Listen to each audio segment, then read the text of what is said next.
Hello, everyone. Welcome to another Mahalo Halo Las Vegas and then some. I'm your host, Tony Rose, and I am here with a couple of guests, special guests today, bringing back my friend, dear friend, and BTR founder, Jason J Soul, and also K Fresh, one of our students, and J Soul's lovely daughter, and Megan. We have invited Megan here today because we had such a passionate conversation in our previous episode about what had transpired at UNLV, and because it is still fresh in everybody's minds and hearts, we want to make sure that we bring to light what is really going on and have an open and honest conversation about what we are feeling as parents and the next generation, and a lot of our concerns for mental health, socialization, and everything that encompasses, that into our next, our next chapter. We want to make sure that we also are sensitive about what's going on too, because we don't know what's really happening yet with the victims. We don't have too many updates. I think it was very generic on the news, and once you hear it from friends and family that were actually there, it's a little bit more troubling, because then you can really visualize what they experienced rather than just seeing it on the news and it's a repetitive information, right? So I don't really watch too much news. It gets a little bit overwhelming, just because as a parent today, I actually experienced something that was just as terrifying as yesterday's incident. Luckily, no one was hurt. My daughter attends a school northwest of here, and they had an incident where somebody threatened that there was a bomb on campus. So this was right after school, or no, right before school ended. So here I am, feeling heavy from yesterday's conversation. I had just gotten off the phone with a friend talking about the incidents that transpired yesterday. And then today we get a text message from my daughter saying, hey, we're being held, we're not clear to be dismissed because there was a bomb threat on campus. So there were cops and helicopters that were involved. So it's a lot of heavy stuff, and as a parent, I would never want to hear that or to see that text come through. And so I invite you guys, it's an open forum today, to just discuss, what can we do to get in front of these troubled times for individuals. And, I'm not a mental health professional, but I feel like we discussed, it does come from the home. It starts from the home, and we have to make sure that our kids are okay. How are we, dealing with censorship, and how are we tracking, all the social media things? I just feel like there's so much information in and out of our kids' lives. How do we get in front of that? Jason, you want to go first? Yeah, I'm kind of here to just middleman what's going on. Again, we did have that conversation yesterday. It was going to be about breaking and things like that with the event coming up, but still positive. On the way here, yeah. I mean, we all know the shooting happened over here at UNLV. That changed the atmosphere, the mood, the energy, kind of coming in and everything. That led us to talking about parenting. Right. After we had that conversation, I did. Our friend Megan here reached out to me about another incident, and there's been things going on in the schools. We know about the beating that happened, right? That happened. Some state troopers. I'm gonna, Megan, if you don't mind, kind of talking about that. I would love to start there and then kind of get into that, just so we know the energy of what's happening in our own city right now. Yeah. So and maybe just a brief introduction and really surface if you got to about. So first of all, I work in healthcare. So I've been in healthcare for about 16 years now, and I've worked at pretty much every hospital that's here in the city. I was working October 1 when that event happened, and when the thing with the state troopers, basically we had 2 state troopers that lost their life. They were attending to a car that had a driver. They didn't know if they were intoxicated or fell asleep or what have you, but they were attending and and giving some aid. And basically, a drunk driver came and hit both of them and both of them ended up losing their lives ultimately. Right. I was working at one of my hospitals, and the word came out. People were late to work because of the road closures and the freeway closures. And when you hear that kind of stuff, I mean, just being in healthcare, we align ourselves with, you know, the police officers and the firemen and the EMTs, and we're all first responders, and we're like our own big, large family. Of course. So when that kind of stuff affects one of us, it affects all of us. And it was just really kind of somber that day, being as busy as we are. Life continues on, and then we get this kind of sock in the gut. And it hits home because it can happen to any one of us. Yeah. It does not matter that these people were state troopers. What if it was you who they were changing a tire, or you were trying to be a good citizzen and attend to this person and see, you know, can they, you know, benefit from me helping them? What happened? They're pulled over to the side, we've said from COVID, no day is promised. We keep saying that. We keep saying it. We keep saying it, but we need to actually start living it. We need to really look at those words deep down and see what that means. That means going home to our family and cherishing the time that we have. No day is ever promised. Yeah. And living life the way that we should. And when I say that, it's being a good human. Absolutely. And that really truly just starts from inside your house. They Yes. say if you want to make a change, you got to start with within the walls of your own house. And the person in the And when however many people are in your house, whether it be 1 or 5, Right. then if you look at each one of those people doing the same thing, just imagine how much that will spread. Especially course. this day and age where we see so much on the news, we hear so much, you know, in social media. I mean, I can't tell you how fast social media allows information to travel. The influx of, you know, information that comes through your screen, and then how fast you have to process it, or if you even process it, do you just scroll through and you're like, oh, it's just another, you know, news bite or news bit. The subconscious is a real thing with that. Right. When you're saying that, I mean, the way it's designed to be really short format, but just boom, get that real quick.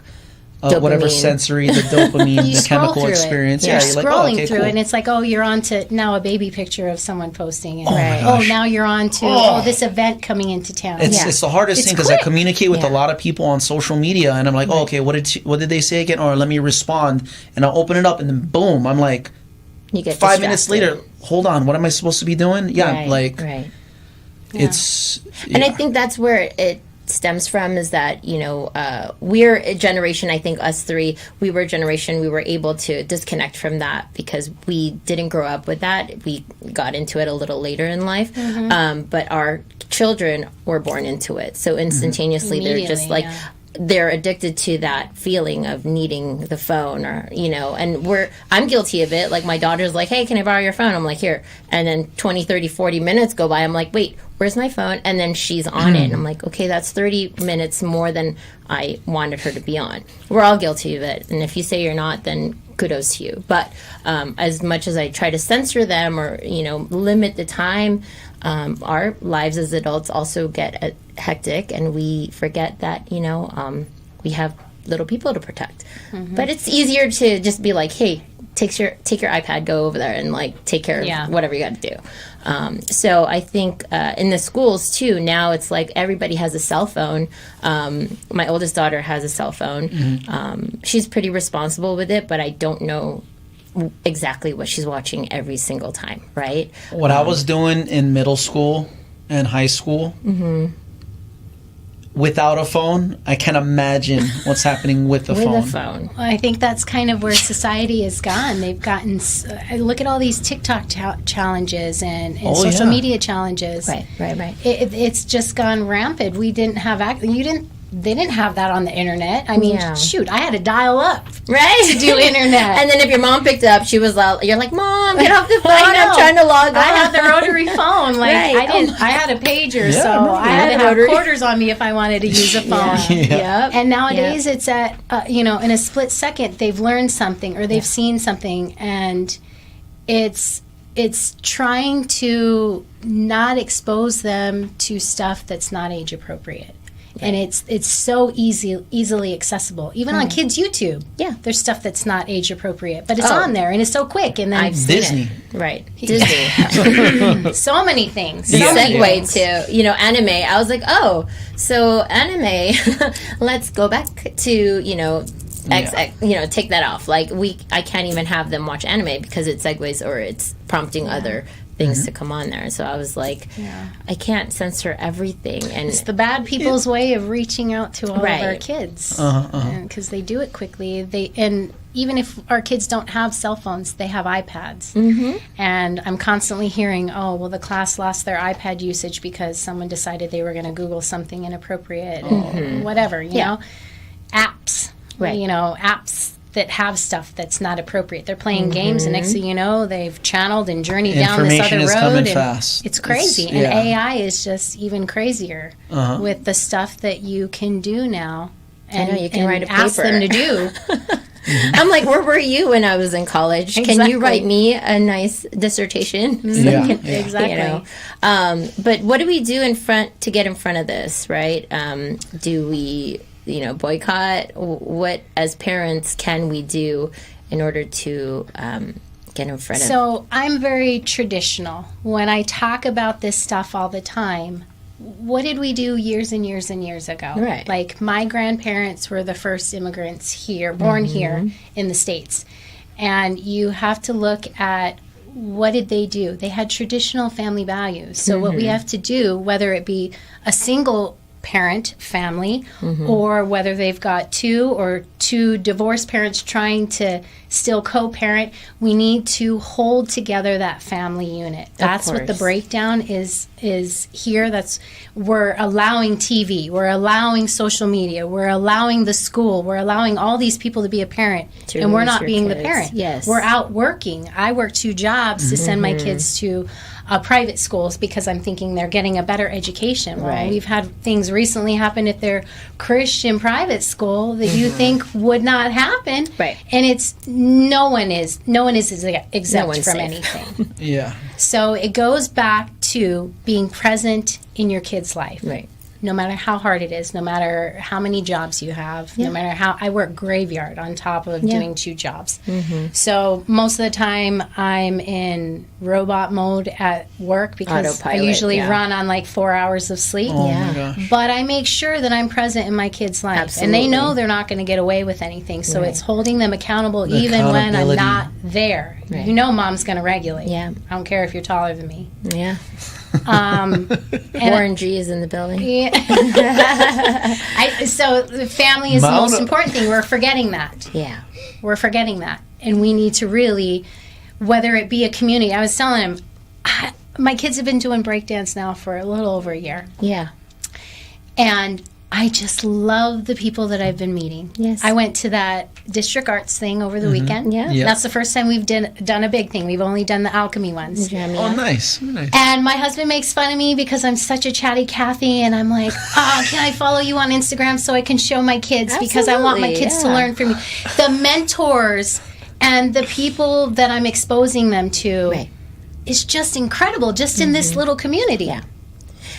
I think that's important too, is the community factor. So when we are coming out of our homes and we go and introduce ourselves to, the next person, our neighbor, it's a socialization that our kids need to also learn from us and, and connect with people. Because I think COVID did do a lot with, the last, batch. I'm going to say, including my own children, because you have to reintegrate them back into society, and it's like, hey, so soft skills like shaking hands, looking people in the eyes, be present in the room when you enter, don't look down, things like that, where you're teaching them those basic skills. Very basic. So I used to be a supervisor at one of my jobs, and it was crazy that they would be like, we're going to, because I did the schedule for like 4 hospitals, and they were like, we're going to have you look at all the resumes of the people that apply, and we want you to tell us, is this the person that would fit right with our company? It's crazy that I was the only one who would even put my face. First of all, they want to do everything via Teams or Zoom. And I get that. Everyone's busy. You know, we're running different campuses. We can't always be in person, but it's now taken away the personability, the handshake, you know, meeting people in person. And it was funny because the guy that we were interviewing, he's like, it's so weird. I've never done an interview and looked at a screen and seen blank boxes. They won't even go on camera. Exactly.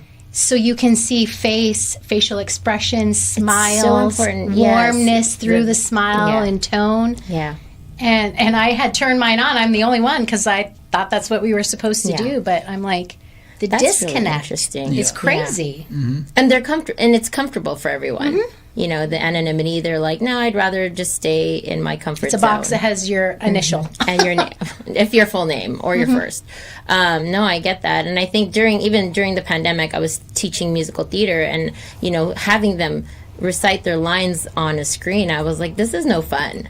This is not a good time. Remember when you were teaching online too, it's like, I mean, it's fun because you know you have an option to go back in person at some point. But when you don't have an option, these kids were just kind of like, all right, well, we have to do this. And this is, you know, it's a have rather than like a want. So it's two-dimensional. Everything about it feels artificial. Not only the energy that you typically get in that face-to-face experience when you're in the same room with, you know, like what we have right now.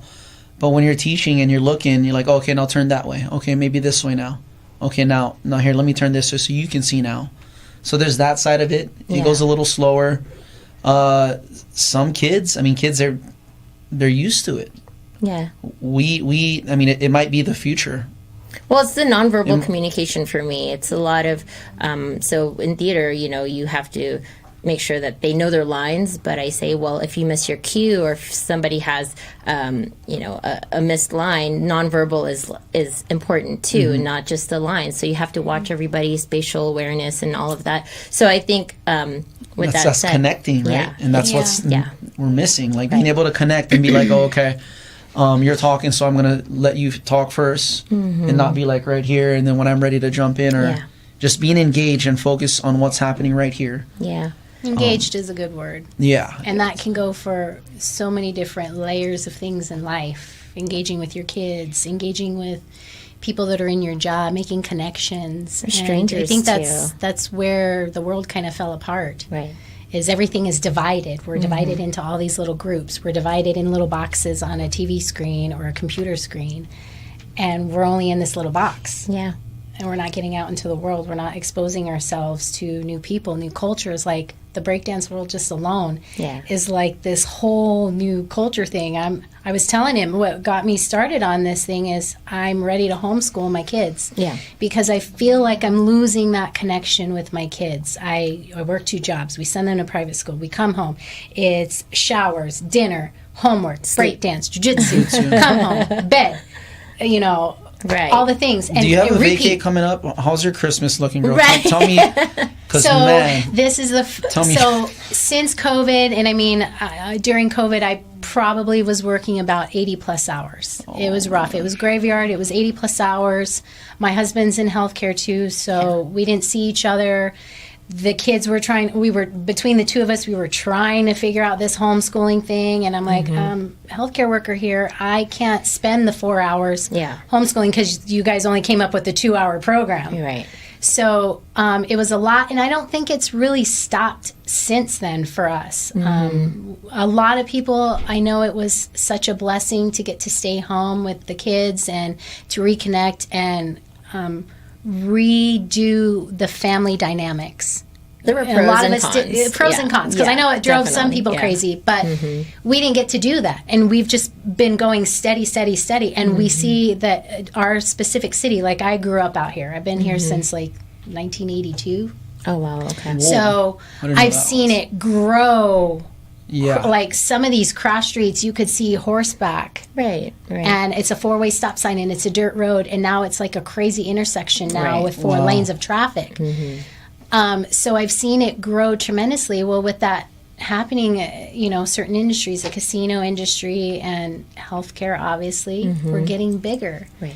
and nothing is slowing down in the city at all. Oh, and it's going to grow exponentially in the next year. It's growing crazy. I mean, everyone from California is moving here. It was a cheap place to live. Now it's getting a little crazy expensive. It'll match. It's gone up Let's hope tremendously, not. the cost of living here. So, you see more people having to work 2 jobs And this, yes, and to support their family. Yeah, that sounds like Hawaii, because you need like 3 to 4. Yeah. And an extra side hustle of some sort. Yeah, Right. And multiple you're forms of farming, income. and you're like, I was doing Amazon Flex. Last year, I was volunteering for Amazon Flex. My husband thought I was nuts. oh no, I'm with you. I'm with you on the multiple streams of income. I'm a licensed realtor here, but I feel like my creative side has to be fed. So I do my creative side, and then there's the passive investment. Like there's just things that you want to accomplish, but also like when is enough, right? The burnout is real. We had a guest here. She's a licensed family therapist, and she was saying like she's finding a lot of burnout, especially in the healthcare. Oh yeah, the compassion fatigue, and as a healthcare worker, who do you turn to care for your needs? So you have to go to a professional, and who does that professional go to? It's just it's a domino effect of the needs are gonna be needed always. There's not going to be a solution to that. I think you could go back into the family, like when you say like who do you go to, and you girls let me know too. But I definitely feel overwhelmed, and I have been lately. Right. But what centers me is I get to go home and chill with my daughter, and it's hard. I am answering emails. I am like always 5 to 10 tasks behind, but that gives me solace. That gives me peace in my mind and my heart. Yeah. And before we talk about that, actually, the homeschooling thing, since we have Kalea, this has been a hot topic with me and her. Yeah, okay, fresh. You can jump in anytime when you Kalea, have a thought. So, and I mean, the segues from burnout as well. Like, how do you feel about going to school? And tell us a little bit about why you think homeschooling's a route, because you've been selling me every morning. It says my daughter. Oh, that's awesome that she's been selling you. I like that. I've been trying to sell the other side, and anyway. Yeah. So, honey, tell us a little bit about why you think homeschooling's a route. Well, I mean, also, like, because homeschooling, I feel like, because the teachers sometimes, when someone's, like, for example, doing something distracting when I'm trying to do, like, a math test or something, like, I asked the teacher if you can tell them to quiet down. All she does is say, just sit down, and she grabs us papers to write down what's the problem, and then put it in a box, and she'll read it at the end of the day. But Nothing happens right there. nothing. So what she tells me There's with no that story, discipline. that's an example, but the point of what she tells me all the time, that is distracting there. Right. Yeah. Right. I'm getting bullied, and not in the way that we got bullied, or we know about bullying, or Oh, bullying it's a lot is rougher existing, but nowadays. Yeah, maybe it definitely. is. But, she's getting distracted, and of all the things that she listed, I'm like, wow, like, yeah, that's, I mean, we'd hope they go into school and they have at least that kind of taken care of. Exactly. Yeah. But yeah, Claire, so a little more on homeschooling. Why do you think? Like, cause homeschooling is like, honestly, like, I don't know how to explain it, but Is it easier for you Yeah, it's like mentally? I mean, cause like school, you just need to like wake up early in the morning. Homeschool, you just need to get up whenever you want, and then No, that's a misconception, hon. is it? Yeah. Oh, There's guidelines and boundaries to Right. homeschooling. Yeah, There's yeah. still structure, but you can make it your own. You can make it compatible Yeah. with your Modify life, it. which is what I like. She said she's bored in school. She doesn't get All tested. 3 of my kids, and I pay $2,000 a month for private school, Oh my god. have told me that it's so easy, and they're bored, so they're not even being challenged. And like I said, private Yeah. school, They need you're a not challenge. exempt from anything. that's They're not even being challenged. All 3 of my kids. Yeah.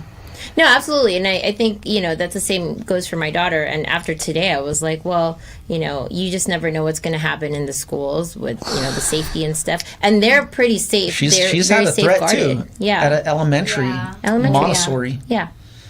One of the other things that really, really caught my attention too, that she was saying,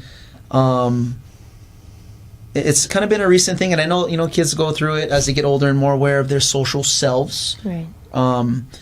Is when she's around older kids, she doesn't know how to, she kind of shells up, she doesn't know how to talk to them, and I'm like, honey, like, you used to hang out with older kids all the time, like, what's going on?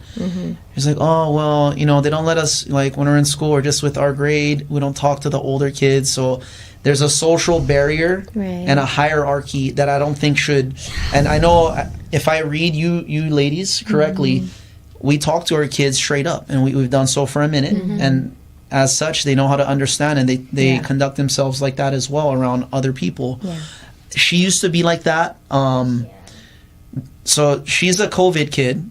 That means when she was about to go into school, COVID happened. Yeah. So so we homeschooled her.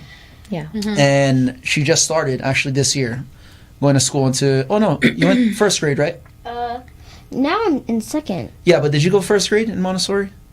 Yeah. That is on blast right now, but okay, so into your second year. Yeah. And yeah, like How do you feel now, okay?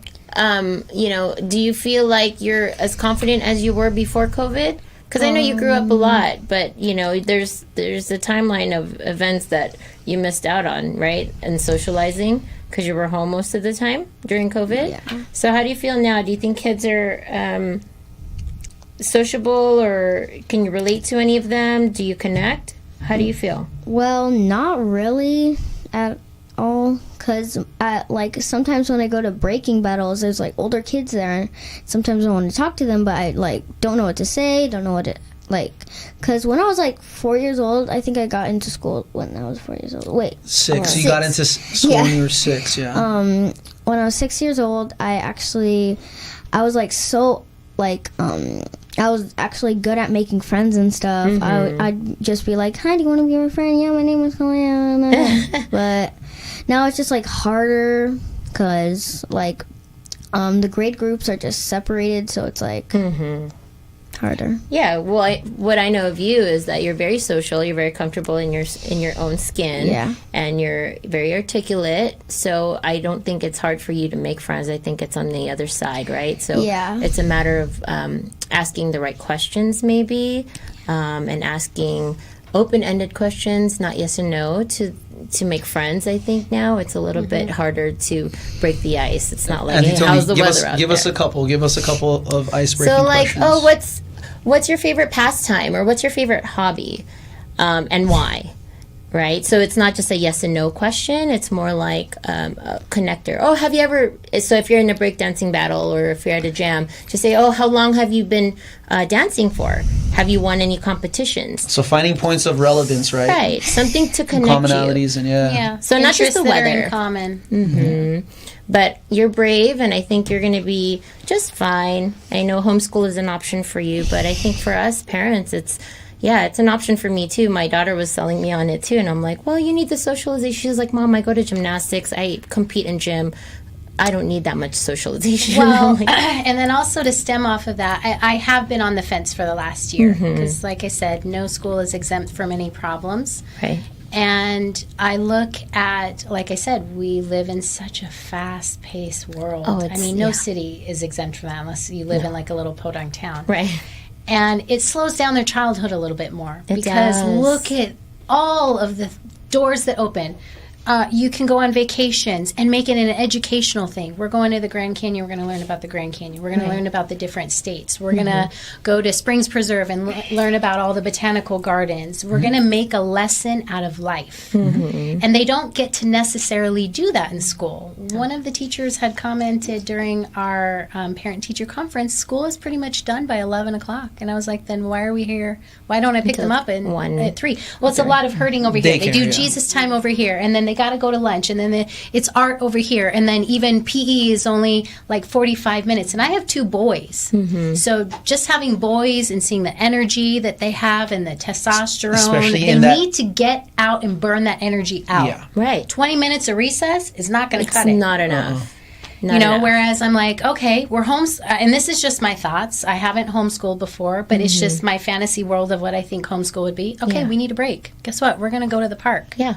and we get to go to the park for an hour. Yeah. Or we get to call our other homeschool pods and say, hey, we're going to meet at the park at such and such time. Let's go.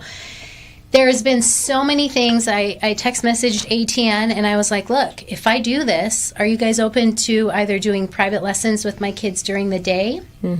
Or can we tap into that homeschool network? If I can get a group, can we do classes during the day? Because there's a lot of places that do things for homeschool pods. Yeah, absolutely. Yeah. I mean, COVID kind of kicked everyone in the butt and said, we can do this. We can do it a little bit better, actually. Yes. There's a lot of, moms that stay at home or people that are remote, just like we were learning about remote jobs. Right. We're learning we don't necessarily always have to drive into work to do the things, and we can still make a productive living out of it. I just see it's an endless possibilities, and you guys are going to be nourished and nurtured, and you're gonna, why am I paying somebody? I'm working 2 jobs to pay somebody to be with my kids, Right. to be their role can do model. it. I want to be the role model. Right.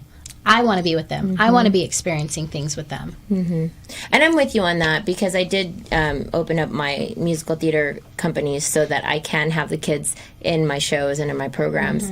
But now that they're getting older, I'm finding that their interest is not as high as it was, but they're still a part of it. So then you expose them to breaking and other forms of arts and outlets. But you still have to keep them busy. You still have to keep them active in something else. I mean, school is always going to be school. You can always attend a school or be homeschooled, but these social activities like breakdancing and theater and art school or things like that can really help with the socialization. It doesn't have to be 8 hours of school.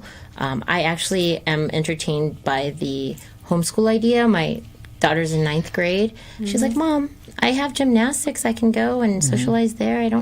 I don't need to go to 6 And they periods. even have, there's co-ops, not every homeschool parent co-ops, but it's a group, like one of the gentlemen I work with, he has, I don't know, I want to say maybe 30 different families. They do all the things that they do in school. They have dances. Yeah. They put on, they had a Shakespeare unit, he was telling me, and they put on a play, and, they do music activities together. Yeah. Like, he tells me, all you're trying to do at the end of the day is raise a good human. That's the And goal. we can't mess our kids up any more than that. So I'm telling you, I went from high school and I wanted to be an elementary school teacher. Right. And I was sent to some of the inner city schools. I'm 18 years old, and some of these people that I was shadowing, they're like, oh, I used to work for Nevada Power, but they have a fast track program and you can be a teacher in 8 months and blah, blah, blah. I wanted summers off. Oh, wow. And I'm like, oh, Okay. okay, and you're teaching my kids. So I can't do any worse. And I'm not saying every teacher's like that, because trust me, I do remember. Yeah. I have teachers that I remember. My 3rd grade teacher, Miss Perrier, if you're still alive, you rocked it, girl. I remember my kindergarten teacher. Right, Like, I had certain people that impacted my life. Cared. Yeah. And I remember them. But it's not everyone. Not everyone has that passion. And it's in anything. Not everyone has that caring, compassionate bone in healthcare. Right. So why not just expose your kids to the number one thing that should be compassionate, that should be guiding them, that should be going on that same journey with them? It could teach me a lot of things about being patient, being, my kids have taught me how to be a better human. I didn't come from a very good upbringing, and I was made to be an adult very young. Same. And I've been on my own since I was young. So I kind of raised myself. Yeah. And you either go 2 different ways. You either go down that route where you have a lot of mental issues and maybe you don't know how to deal with it. trauma It goes through of it all. addiction and you have PTSD. Or you have to learn to rise above it and you're motivated, because that's not the life that I want my kids to have. Absolutely, yeah. And I think, Jay, if you want to maybe touch on this as a father, as a male figure, it's a little bit harder too, I think, raising a daughter. How is that for you, like, as far as connecting? Because I know you're single, but sometimes life gets really heavy. Like, I'm married, I have 3 kids, but sometimes you're just going. How is it for you as a male raising a daughter, and then knowing that there's bullying, and how do you deal with that? Yeah, no, it's the hardest thing, but the easiest thing ever. Kind of like you, like it's maybe such an incredible human being. As you guys know, I've been breaking for a long time, and with that, exposed to things like a lot of, I guess, what's the best way? Marijuana, right, to feed my creativity. Right. There's also pain-killing things about that help me express and develop my style and my craft. When I had my daughter, it was easy to live in discomfort, and that is giving up things like that. Different ways to escape. I learned that I didn't need to sleep exactly to get to where I needed to go. That's the hardest thing. If anyone That is still the hardest thing. Anyone's listening and think of any of your friends, like one of the hardest things to do is to exist, stay motivated, maintain your sanity without sleep. And like it's totally worth it. It's not hard at all. I'm bringing up my changes that I went through that, I don't know, maybe 8 years since she was born. In my 20s, I never would have thought I would have been able to exist in this mode, but I'm accessing higher levels of sensation in so many different ways. Your push is there's an intention for the push to keep going. There is. She's a good motivator. Yeah. Just looking at her face. Our kids are our motivators. Yeah, the craziest thing too is like that first year of parenthood when they're born, you're like, oh my God, my mom went through this. Yeah. You don't think that as a human being until you go through it yourself. Yeah. And I was like, Mom, like, wow, you had to do that to me.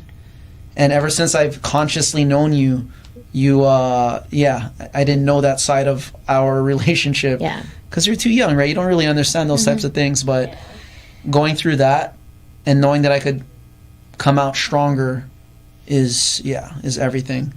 But saying it to say, man, like I don't need people. Yeah. Like I find myself not needing to be around socially, even like dating and stuff like that. Kalea doesn't hear me talk about like dating and stuff, but I don't need to. Like I'm totally content. Right. And her being a girl, I find myself developing the feminine traits in my, Right. To balance out the masculinity. Absolutely. So important. Patience. Yeah. Empathy. All these things. And compassion. Yeah. It's really enriched my life experience big time. Oh. I'm trying to think if there's anything really hard about it. If not, you wait. Yeah. If not, you wait because I know. Yeah, right. You're going to learn today. Yeah, you wait till puberty hits, teenage. But you know what? That's the thing. And, my daughter's 14, and I love her. Delightful. She's so good. Like, I thought that once you hit 13 and, like, all of that, the changes start to happen, I would have, like, some trouble. But she's teaching me. She reminds me, like, hey, Mom, you can be a little bit more patient with all three of us. Or you can be a little bit more present. So that's the trippy part. Because she would, like, hey, Dad, don't forget to do that. I'm like, oh, yeah. Yeah. Wow. And then you start putting it together, like, they're not just a baby that's cute that you cuddle on. Yeah. They're useful. They're conscious. They contribute. Yeah. And they're a sponge. They're absorbing everything that we give them. Everything. Yeah. Right. And I love the bad. feedback. Yeah. Good or bad. Good and bad. Yeah. The good, the bad, the ugly. I mean, that's what parenting is. I'm open. It's probably the most challenging, painful, sad, devastating, but blissful, enlightening, empowering, motivating. It's all of those emotions all in one. And only parenting is like that, I think. Yeah. Because you've created this human and you're molding it to then send it out into the world and hope it's okay. And it's a mirror. You're like, I hope that you are better than me. At some point, it becomes that. Because I see my daughter, who's my oldest, she's much of I see her and I'm like, I'm looking at her and I remember me as a 14-year-old. I mean, I was a little bit more rough around the edges, but Desi's phenomenal. I have my son, who's just the kindest soul, and then I have my daughter, who's the spunkiest, Eleanor. She's, Kalea's age. She's fiery. So, you see the different traits, and then you're just like, man, this is what we have to send out to the world. and I'm just praying they're going to be amazing, which they are. But yeah, it's a scary world sometimes. And you're hoping you know? that they survive it, because it's not an easy world. It's not an easy world for us, much less them. And It's true love. generations change. Generations in the world change. Like, evolution shows us it's not the same when our grandparents were Not at all. kids and Yeah, 20-year-olds and whatever. Yeah. So, I mean, what we were talking about yesterday and connecting our separate conversation, it's about being a student, right? We're Always. learning from them. And one of the main topics, I would love your testimony on how you do this, but accountability. We spoke about it. What I do is when I mess up, because I'm human, that means I have emotions and I react sometimes, is, I tell her, I'm like, hey babe, I didn't like the way I just spoke to you right now. I want to let you know that, that's not the way, and that's not the way I want to communicate with you. Absolutely. And it's not going to happen again. And, I'm going to learn from that. And showing her how to own up to something, I personally think is one of the best ways to teach them accountability. Yeah. We all make mistakes. Yeah, I mean, adults, no human is perfect. We should make mistakes. We should, but the important thing, though, is owning up to it. And it's doing a lot of self-reflection. Of And you're course. teaching them to do self-reflection, And try not too. to repeat. How could you have done this differently? Yeah. Well, and here's the thing, though. Even if they're making a mistake and say it's consistent maybe 2 times, 3 times, or whatever, they're learning. I mean, you look at when and how old you are when your brain fully matures, and they got to be like 26 years old before their brain fully matures. They're still learning how to be people, and evolving and taking everything in and then making decisions from there, and sometimes they can't comprehend all of that at the same time. I'm a mom of 3 and my oldest is 11. I have an 8-year-old and a 6-year-old, 2 boys and a girl. My boys are way different than the girl. Yeah. As in, the boys are different. Yeah. Very different. Men process things different. I look at how my husband processes things, and I don't know if everyone says it's Filipino in me. Here you go. I'm Filipino right here. Are you talking to the peanut gallery? He calls me President Business. So if you guys are Lego Yes. people, you'll know what that means. Okay. He's the airy one, the one that goes to the park, and they live their best life. And Hugs a here I am tree. making sure they have structure, routine, discipline. And they ate. You're gonna use your manners. If I don't hear you, I'm gonna call you Right. out. If I Yeah. hear Jay Soul coming at me and he tells me you guys did this in class, you best believe we're going home and we're talking about it. And then I'm taking iPads away. You're doing push-ups. Like, I make them run laps. Like, I'm not trying to be drill sergeant, but I'm like, you could have made that decision Consistency. differently. So do you girls see? So that's me. First off, she can tell you I do not give her my phone when she asks for it, and when it comes down to it, we have talks. We have talks, and things get taken away, and she Yeah. definitely does push-ups and 6 steps and all that stuff. Man, and not to say that my way is better than anybody else's way. Like I said, I don't know what the hell I'm doing, but I do know certain things. Yeah, but for that, I think it's touching on that is the follow through. The follow through. It's always a follow through. Oh, I yeah. feel Do like, girls- I'm going to take away your phone. Well, are you going to take away the phone? Because I've seen some parents that are like, I'm going to take away your phone. And then 5 minutes later, I'm like, So the they're parent in back. that sense is accountable for Right. being consistent and making the time when however they got to do it. Do you guys see this happening around you? And we see shootings, we see people beating other kids up to death. Yeah. Like, do you see other parents doing that? And what's your take on that? Like, what?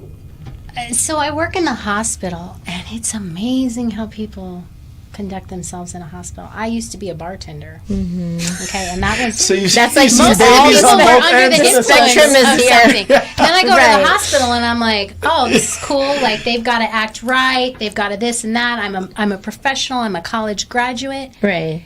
And you'd be surprised how people come in that hospital and act Demanding, a fool. yeah. Demanding the way they talk to me. And you best believe that the exact same way that I raise my kids, that's how I conduct my CT suite. Right. They don't come in and disrespect any healthcare worker. Absolutely. If you think you are obviously sadly mistaken. My little badge, my husband makes fun of me, but it says I match energy. So you decide how it's You going wanna to be treated, yeah. And that's exactly it. I don't care if you're 35 and I have to remind you of your manners. You will conduct yourself by being respectful to the people Yes. here. And if I have to call you out on it, I'm not going to do it in a rude manner, but you're going to get that mom voice. And I don't think enough people have that consistently. Oh, what a tool, the mom voice. The Can mom we get more voice. videos on the mom voice? Or the mom Man. eyes. The mom Look at voice, the tone. Yeah. It's no, you're not going. No, you're not going to act that way in here. You're not. And I mean, the majority of the time, it helps them reflect. And I've had 35-year-olds act that way to me.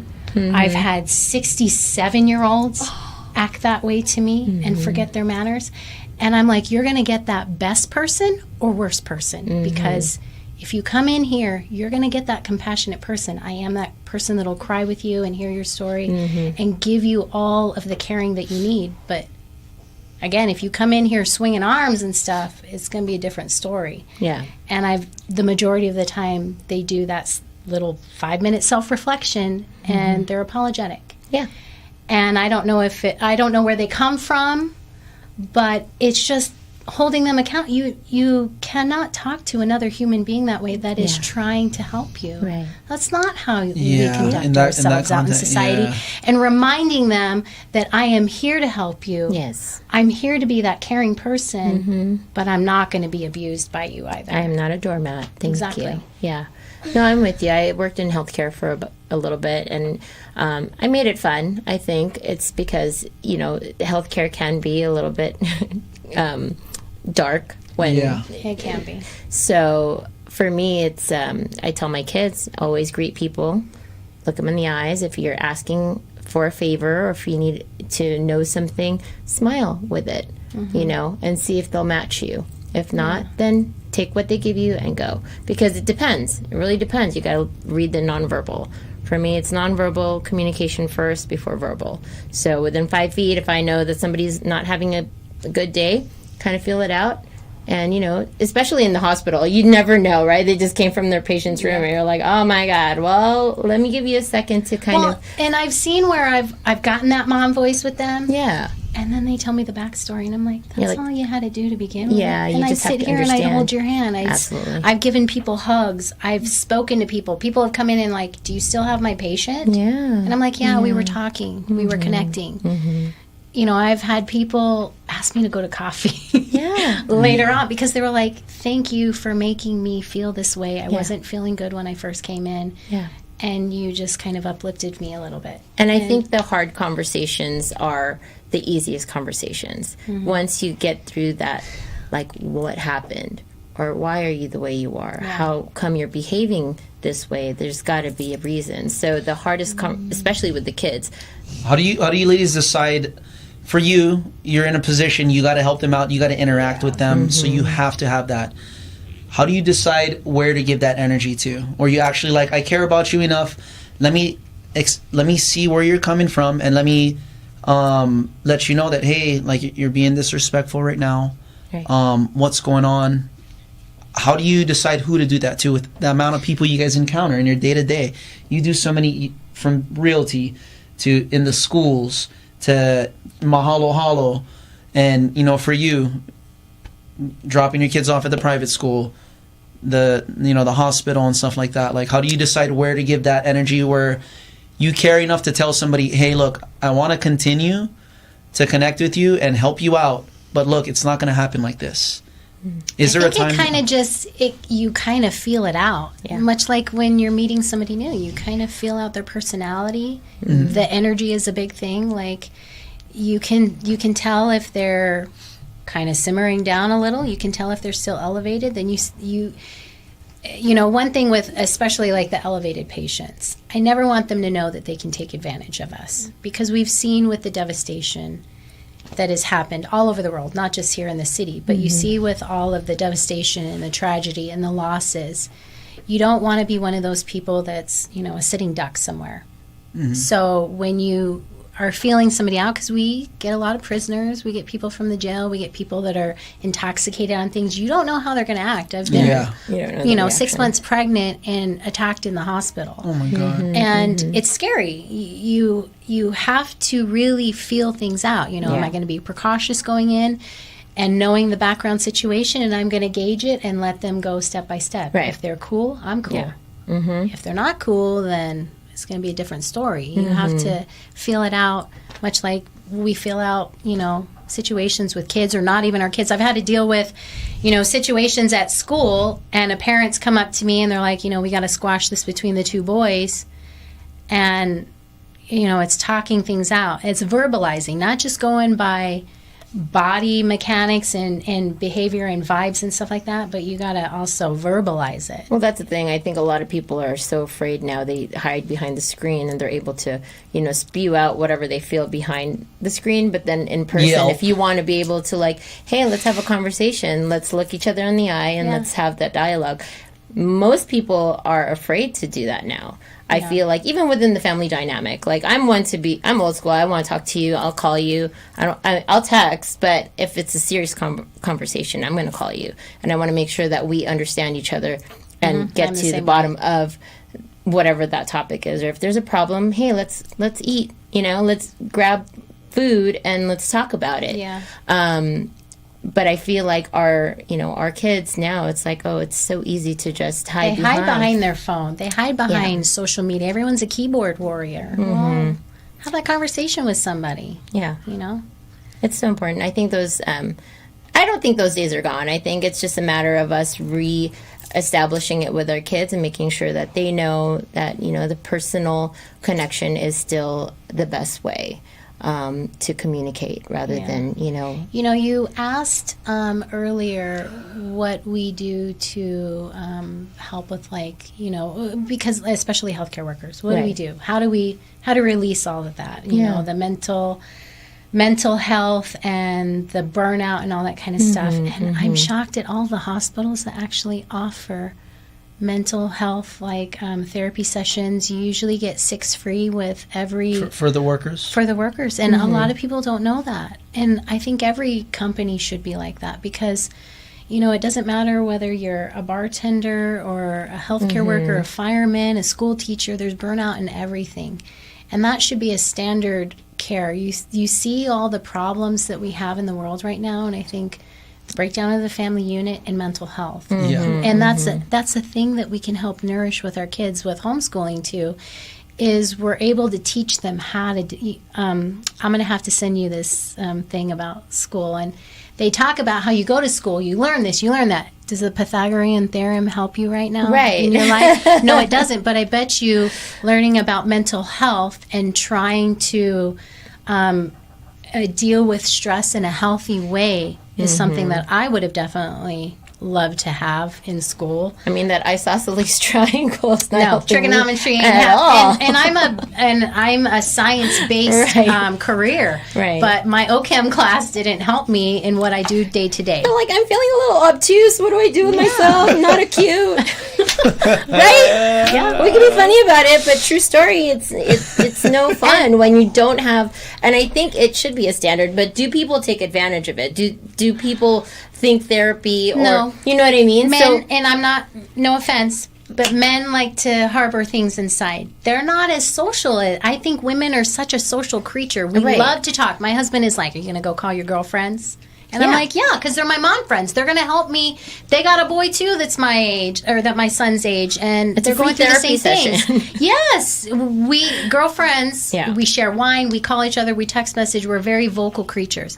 Men are not necessarily like that. It's very rare when you find it. too, though. It's like, it's that They're social... meant to keep in the emotions. Yeah. But I think it's open now. I actually saw a few ads on TV or whatever I was scrolling, maybe Facebook, that it's like a men's therapy group you can call, and it's anonymous, and you can just vent, because a lot of men are, reluctant to do that, because they're embarrassed, therapy. But it's no, I think everybody should go to therapy. I think it's a great thing to just talk it out and let it all free to somebody that's non-biased and, doesn't really know your background. Non-judgmental. Yeah. What do you think, Jay? Yeah, I think No pressure. no. I've actually been judged for the amount of people that I talk to and when I make decisions and when I call. And it's okay. And yeah, no, I mean, I just Yeah. when I think about that, I don't take what they're saying. I don't believe in it. First off, Right. I just have an awesome family. Yeah. I call my mom. I call my brothers. I love that. I call my sister. Absolutely. And I talk Yeah. about. That's research. Yeah, We're, yeah. we're Beautiful. educating ourselves. Like when we're learning about should I do this for my kid? What do we do? We research it. Yeah. We talk to other people. I'm on the fence about homeschooling. Guess what we had this morning? We had a little homeschooling meeting with someone I know who has homeschooled, and I'm inviting the 2 other moms at my school who are looking into homeschooling, and we all sat there and tossed back ideas. Like, I'm not going to be surprised if you, in a year or two, you have your own school. Right. 'Cause that's where it leads. I'm enrolling myself. Yeah. I've already said it. I want my own community. I'm just going to invite all these people, and we're going to build our own community. You know what I'm saying? I'm like, let's buy some plots of land out somewhere, and we're going to form our own little town. Yeah, live off the land. I'm a I little think brother that's- though. yeah. I'm the young, Cheryl's the youngest, but I have 2, and then 3 basically with a stepbrother, older brothers. So I've always kind of was comfortable with going to people and connecting with people. On top of that, That's good, yeah. I do have leader qualities, but I know when to step down because of that too. Because Yeah. I've always followed my older brothers around. I think I go to people a lot, and Yeah. it's therapeutic. Absolutely. Holding It things is. in. I don't have an ego about how I'm supposed to look to other people. And this could be culturally too. Right. But on top of that, some of the other ways that I deal with my mental health, if I believe that's the higher thing that we're talking about, in therapy, right? We talk to people. That's one of the ways. But also orienting my life around functionality. So my physical health. I do all the right things. I understand that my body operates electrically before it does chemically. That means my electrical process and needs is superordinate to the chemicals. Got it. Now, I want to bring this up because, like a lot of the things we do is like, oh, yeah, feel good. I want to live my best life, all these things. And when I talk, I express I feel good. But there are rudimentary things as a whole in the world that we're not doing. We're not getting sun. We're not doing the things that gets our bodies and that the electricity regulates the chemicals before that. Absolutely. But everyone's just going to the chemicals, and Wake up with the sun. look at health. It's like grounding yourself Look at with this the earth and earthing.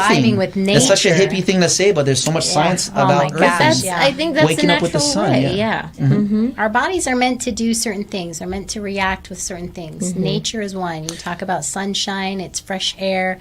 Just look at the way it elevates your mood. Yeah. Like when I take my kids to the mountains, or we go hiking, or we go to the park. Look at what there's nothing to really do except maybe run around And be on a present. field or play on a swing set. You got to it's connect so with nature. You generic, gotta. but you're connecting so on such a massive level just by being out in nature and being with people that you love out in nature. Yeah. Yeah. The majority of the kids' Christmas gifts, we're doing experiences. My kids are getting old; they don't play with a lot of toys, maybe Legos. Nice. That's it. So it's experiences. I want them to look back. They're not going to remember this, toy that does this for 5 Absolutely.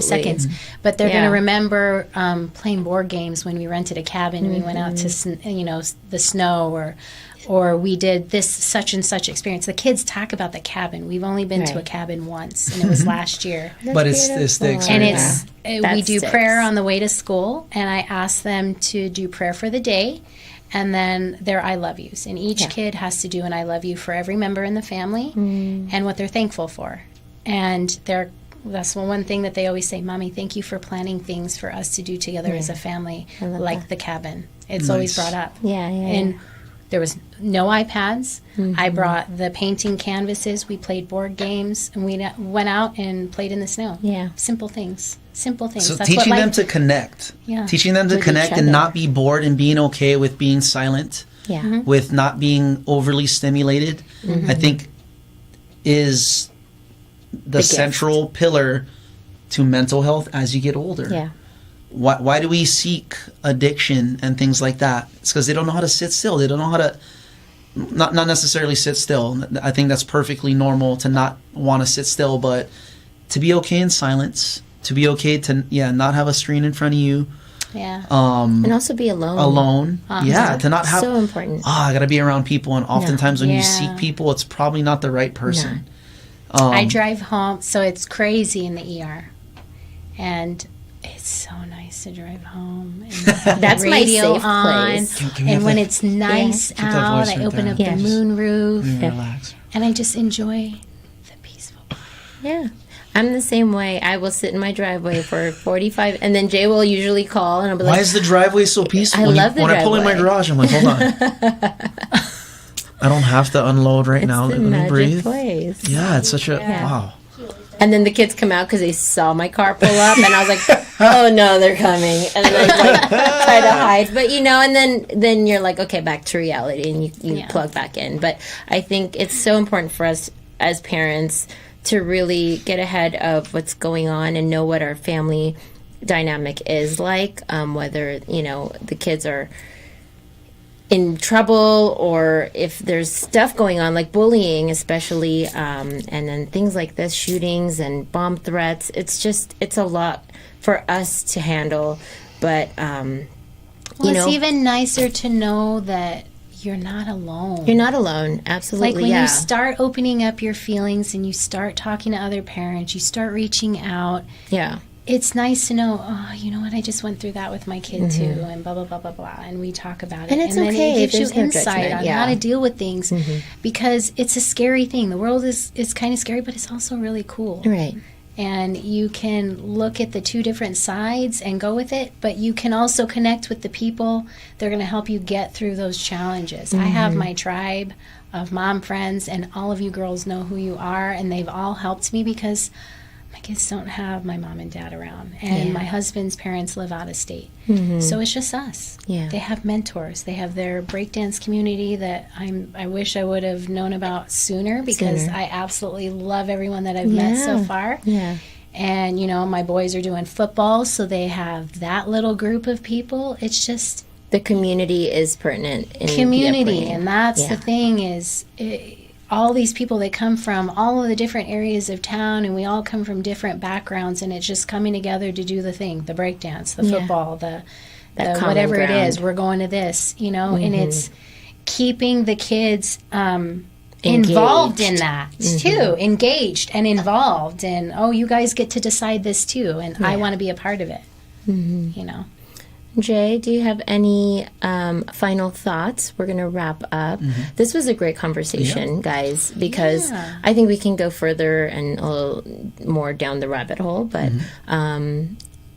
thank you for your time. Oh yeah, thank you for inviting me. I was Absolutely. so nervous, and this was just really organic No, I was like, and no, free flowing. Tony's really good. I was at like, what that. am I doing Like, again? No, we're good. As Yeah. parents, it's good to connect. We're complete strangers, but right now we're sharing as friendship. In parenting, we have the same concerns and the same We're battles. in the same chapter. Our kids may be different absolutely. ages, but we're in still the same chapter. We're of in the life. same community. The B-boy community is heavily a huge influence in our community right now because it is growing. Your boys are in it. My children are with Jay, and it's been a beautiful journey. So I want to continue that. Do you have any final thoughts today for our audience? No final thoughts. Thank you. When I spoke to you yesterday, I was like, kind of like what you just said. Like when you, Tony, I got to speak to you a little more, honestly. I know you've been busy, and I've been super busy too. Yeah, Thank you for reaching out to me. Yeah. It is very important on what's happening. You put it in the simplest but most vivid verbiage. You said the world is burning right now. People getting ran over, hit and runs, the shooting, the beatings that's happening, like right here in Vegas. And across the seas too. It's just there's a lot of turmoil. Overseas. Yeah, I can't even. For me personally, I can't even grasp. I can't even have attention there because there's so much happening right here. Yes. And I'm still figuring out if that's an ethical thought process, but I know I do understand. I have bandwidth, and when everything's like right here, I'm like, okay, let me keep it right here. Yeah. I see everything talking. Not to say it's not as important by any means, but we are here, and I think, like you said, and even more than the city here, we're here in our household, Right. like right here. Starts from home. Making sure that this is dialed in because this is the infrastructure of what we're sending out, our kids. Yeah. And it starts, and I really want to nail this one home and reiterate it. It's the accountability, and not only within ourselves, but to our kids. Yeah. I know we're wrapping it up right now, but I would like, and maybe there's a separate discussion over the phone. I'd like to hear your testimonies on how you're able to do that through the thick and thin of being an adult with responsibility. Not only in holding down how we're raising our kids, but our financial side, how we're making the time to do that, because I do find myself around a lot of people that I care about a lot. They're not able to do that, and there's been a recent incident as well where I was around a family, and I'm like, I'm going to have this talk right now. I have so much going on with the tournament coming up. I can't even Well, we can definitely connect after, and then we'll expound on it and make sure that we are dialed in. K-Fresh, Clea, do you have any thoughts as an 8-year-old? Honestly, not really, no. Give us a thought on social media and TikTok. You've been expressing interest. You've been saying, no, but Dad, I can learn crafts. You've been pointing out positive things about it, which I love that mindset, honey. Lean into that. But do you think there's any cons or anything that's kind of like sus? I mean, anything sus about it?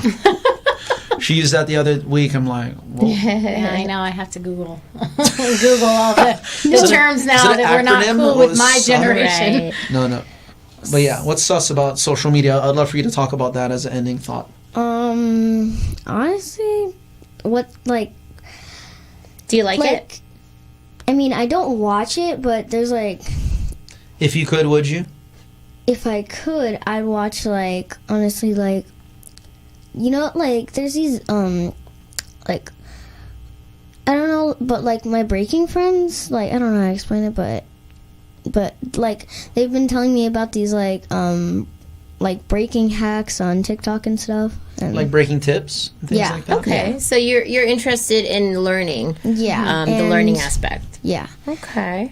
But there's also cool crafts you can do, or it could teach you something. Yeah, there's valuable. It's fast information. Yeah. But like anything fast, you need to be ready to handle it and filter it, which is the zinger that you left me off with in the combo yesterday too. Be like, when your kids ask you, what did you tell them about social media when they're ready to handle it? Oh, yeah. When do you feel like they'd be ready? Not right now with their age group, that's for Short sure. answer.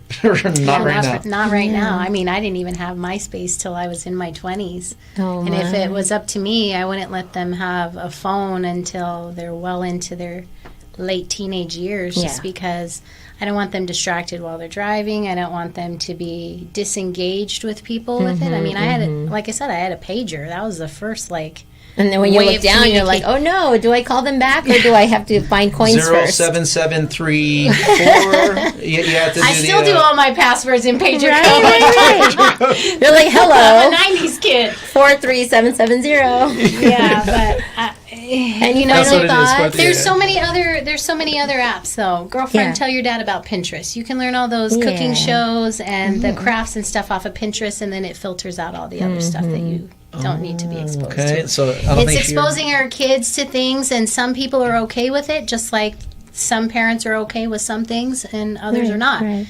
Me in my house, though, I'm going to preserve their innocence as long as I possibly can. Right. Because there's so much going on in the world, and even then, my kids don't watch the news. I share with them as needed, as I feel it's appropriate for them to comprehend and know what's going on. Right. And I want them to learn empathy and to learn compassion through certain means. I don't want them to see this stuff on the news and then not know how to process it. They may not know how to say things, and adults still have problems with that, much less kids and the innocent minds. And like I said, we don't fully develop our brains till we're in our mid-20s. So it's probably a long time before they get any kind of social media. They barely get iPad time. It's strictly school and breakdance, and we just added jujitsu.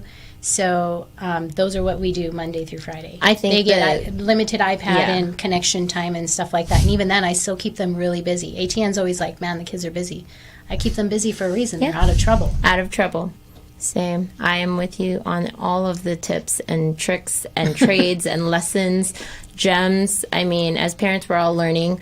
I know today's topic was a little bit on the more serious, heavier, serious, learning, because we're still learning as parents. And I want to reach out to those that are, out there also on this journey with us. So, to you guys out there watching, you can watch us on Facebook, YouTube, Amazon Fire TV, podcast, Apple Podcast, Spotify, and iHeartRadio. Jason, Megan, thank you so much for being here. for having K-Fresh, we appreciate your insight as well. Yeah. You are our future. So thanks for tuning in, guys. Be kind to one another, and we'll see you next time. This is Mahalo Halo, and then some. Take care.